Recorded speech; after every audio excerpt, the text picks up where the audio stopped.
মা, ৩ অক্ষরের এই শব্দটি যে কতটা গভীর, কতটা বিশাল তা একজন মা হারা সন্তানের চেয়ে কেউ বোঝে না। মা যখন থাকে তখন আমরা বুঝতে পারি না তার আসল মূল্য। আর মা না থাকলে তখন পৃথিবীর সবকিছু থাকলেও মনে হয় কিছুই নেই। আমি একজন মা হারা সন্তান। ছোটবেলায় যখন অন্যরা মায়ের আঁচলে মুখ লুকিয়ে কান্না থামাতো, আমি তাকিয়ে থাকতাম নীরবে এক কোণে দাঁড়িয়ে, যেন আমার কাঁদার কোনো অধিকার নেই।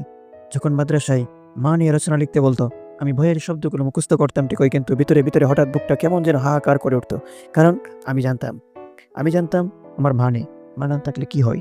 মা না থাকলে একটা জীবন শুরু হয় অসমতা দিয়ে। সকালে ঘুম থেকে উঠে কেউ আর মাথায় হাত বুলিয়ে বলে না, "তাড়াতাড়ি ওঠ, দেরি হয়ে যাচ্ছে।" রাত জেগে কেউ আর খেয়াল রাখে না, তুই পড়তে, পড়তে ক্লান্ত হয়ে যাচ্ছিস কিনা।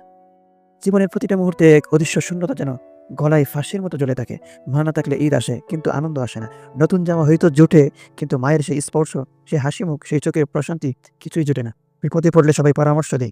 কেউ সমবেদনা দেখায়।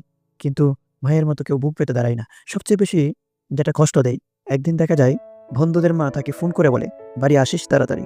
আর আমি ফোন হাতে বসে থাকি। জানি আমার জন্য আর কোনো ফোন আসবে না।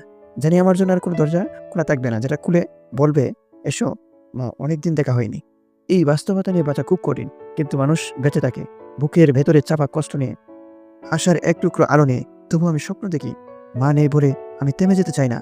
আমি চাই এই পৃথিবীর সবাই বুঝুক, সবাই জানুক, মা হারা সন্তানের কান্না অনেক নিঃশব্দ, কিন্তু তার শক্তি অনেক গভীর। সে জানে কিভাবে অন্ধকারে হাঁটতে হয়, কিভাবে কান্না গিলে স্বপ্ন দেখতে হয়। আমি চাই একদিন এমন কিছু করি যা দেখে আকাশের তারা থেকে তুমি হাসো মা। তুমি বলো, এটাই আমার ছেলে, যে হার না মানে।